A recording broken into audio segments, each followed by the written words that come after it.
John Scott here with Jonathan Acosta. Quick turnaround for the Bills as they prepare to head down to Houston to face the Texans on Thursday Night Football. Just quick injury notes off the top. Dalton Kincaid, Mecole Hardman, and Curtis Samuel not participating on Tuesday due to injury. Khalil Shakir absent for a personal matter here.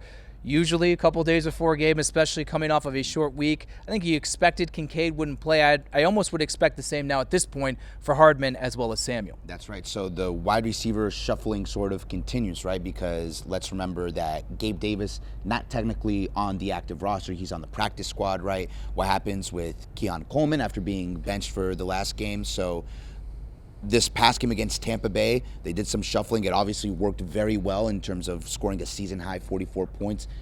How does that look like against a Texans defense that is phenomenal? Number one ranked defense in terms of points, number one ranked defense in terms of yards allowed. So it'll be really interesting to see what they do with that wide receiver room. Who's active, who's not against Houston. 100%. Elijah Moore was a healthy and active, so you would just maybe assume he'll slide in for the Curtis Samuel role. For sure. Mecole Hardman, obviously his skill set different than other options.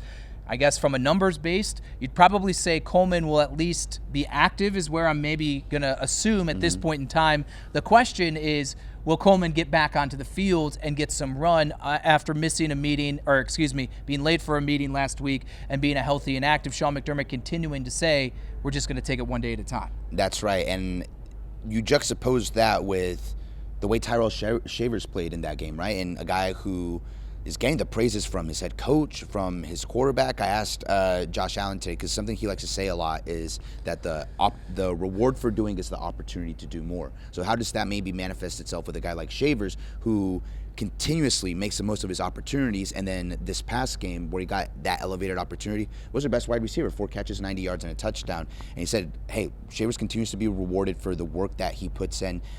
Over the course of the season, he hasn't had that many opportunities, but he's made some big plays on third downs, is something that Josh Allen mentioned that not a lot of people see. So a guy who's really easy to both root for, but he says he's also a guy who's easy to throw to. So you talk about a lot of times not wanting to fix something that's not broken. Obviously, the offense was not broken against Tampa Bay.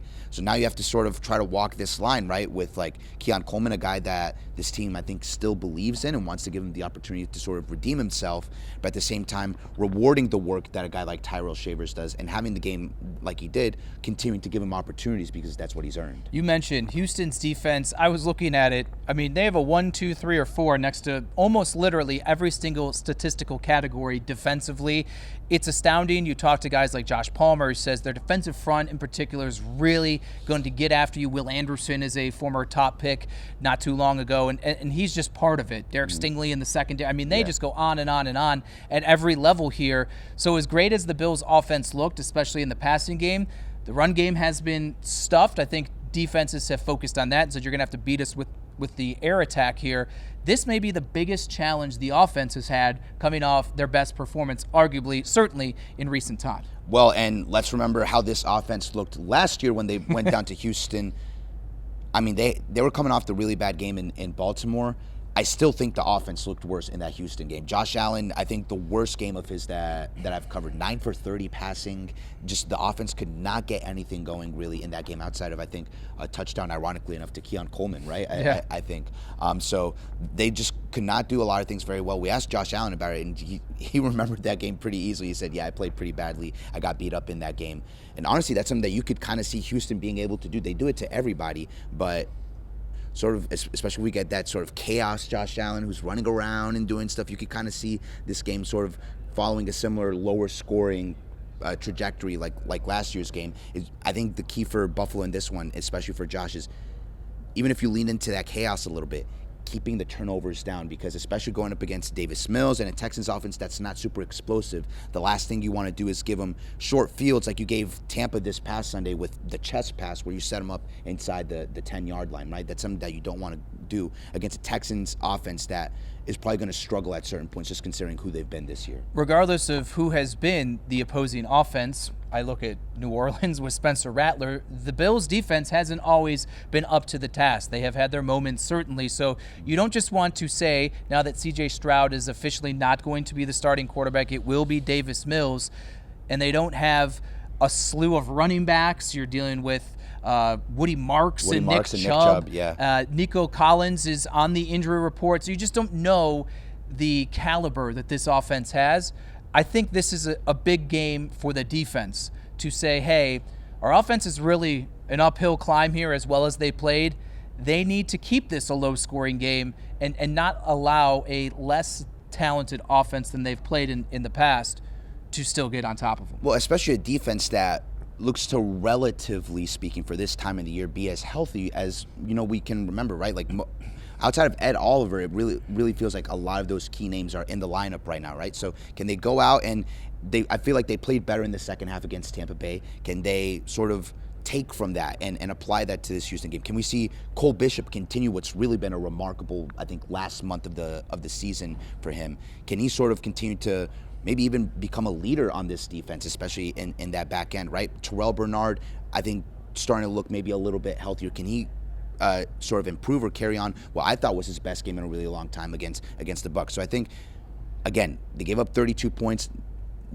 It wasn't phenomenal, but I think there were some positive signs from that defense that you want to see them carry over into Thursday night. Bobby Babich, the defensive coordinator, just yesterday was asked once again, what in the world is going on with the run defense? And our Vic Carucci used the word exasperated. Is the way Bobby's face and his tone kind of looked of, hey, we need to take what's being coached and run through in practice and apply it to the game, because it's only so much their words and showing them can do it eventually falls on the players. And I think the players now have to take it upon themselves. Again, in a game, short week, everyone's banged up, they're not feeling as good, and it's a big game in terms of their state in the wild card race.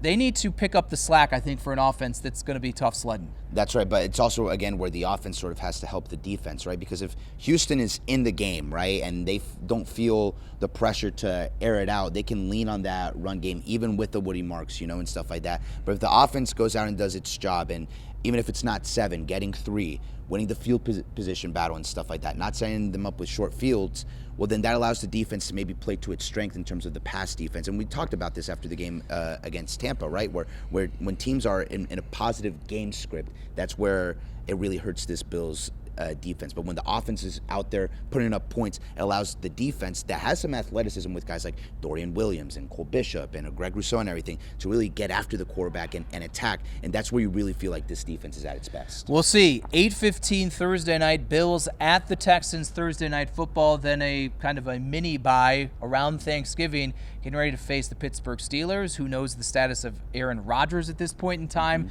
A lot of the teams in chase mode are kind of right in the Bills' pack in the AFC standings. They're kind of happen to be all lining up on the Bills' schedule here, so they kind of have control of where they can go as you inch closer to that big matchup against the New England Patriots in December. With Jonathan Acosta, I'm John Scott for Channel 2 Sports.